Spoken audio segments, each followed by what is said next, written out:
कैलाश पर्वत पर महादेव शिव ध्यान अवस्था में बैठे थे।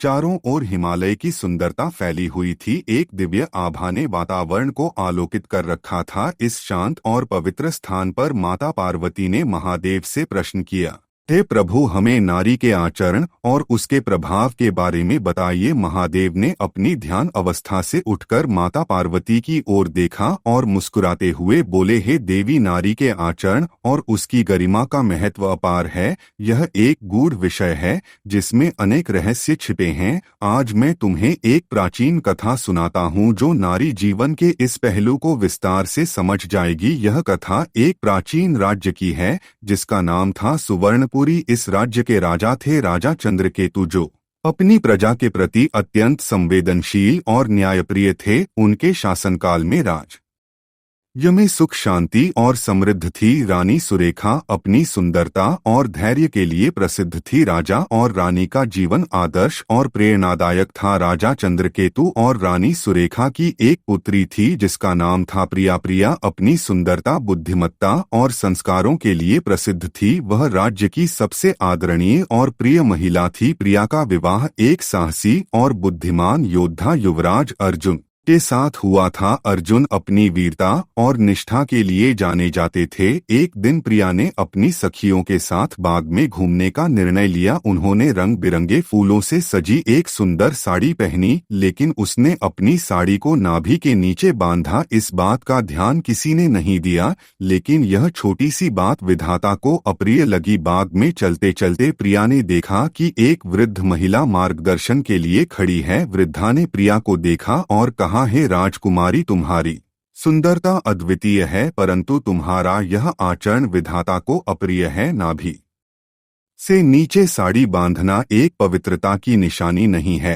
प्रिया ने उस वृद्ध महिला को ध्यान से देखा और कहा, माता, यह तो एक सामान्य वस्त्र धारण का तरीका है, इसमें क्या गलत है? वृद्धा ने उत्तर दिया, यह केवल वस्त्र धारण का तरीका नहीं बल्कि यह तुम्हारे चरित्र और आत्मसम्मान को प्रदर्शित करता है। नारी का सम्मान उसके वस्त्र धारण में भी निहित है। नाभि से नीचे साड़ी बांधने से नारी का पवित्रता और आत्म सम्मान कम होता है और यह विधाता को अप्रिय है। प्रिया ने वृद्धा की बातों को गंभीरता से लिया और सोच में पड़ गई। उसने अपने आचरण पर विचार किया और निश्चय किया कि वह इस बात को समझेगी और अपने जीवन में सुधार लाएगी। उसने अपनी सखियों से इस बारे में चर्चा की और उन्हें भी इस बात का महत्व समझाया। प्रिया ने अपनी साढ़े रूप से बांधना शुरू किया और इस बात का ध्यान रखा कि उसके वस्त्र धारण का तरीका मर्यादा और पवित्रता को दर्शाए। उसका यह नया आचरण राज्य अन्य नारियों के लिए भी प्रेरणा बना। प्रिया के इस बदलाव से राज्य की अन्य नारियां भी प्रभावित हुई और उन्होंने अपने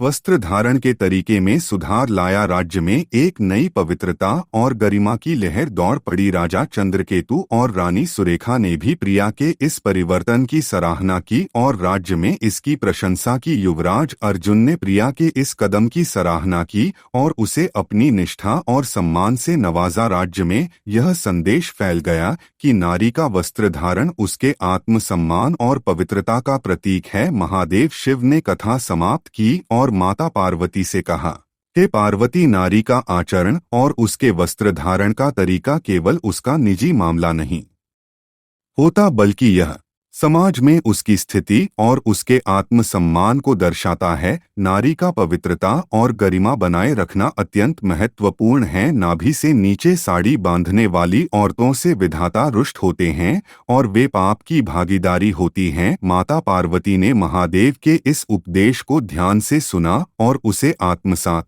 किया। उन्होंने नारी जीवन की गरिमा और पवित्रता समझा और अपने आचरण में इसे स्थान दिया। यह कथा नारी जीवन की गरिमा और उसके वस्त्र धारण के महत्व को उजागर करती है। नारी का आचरण और उसके वस्त्र धारण का तरीका उसके आत्मसम्मान और पवित्रता का प्रतीक होता है। इस कथा के माध्यम से हमें यह संदेश मिलता है कि नारी को अपने वस्त्र धारण में मर्यादा और पवित्रता का पालन करना चाहिए ताकि समाज में उसकी गरिमा और आत्मसम्मान बना रहे।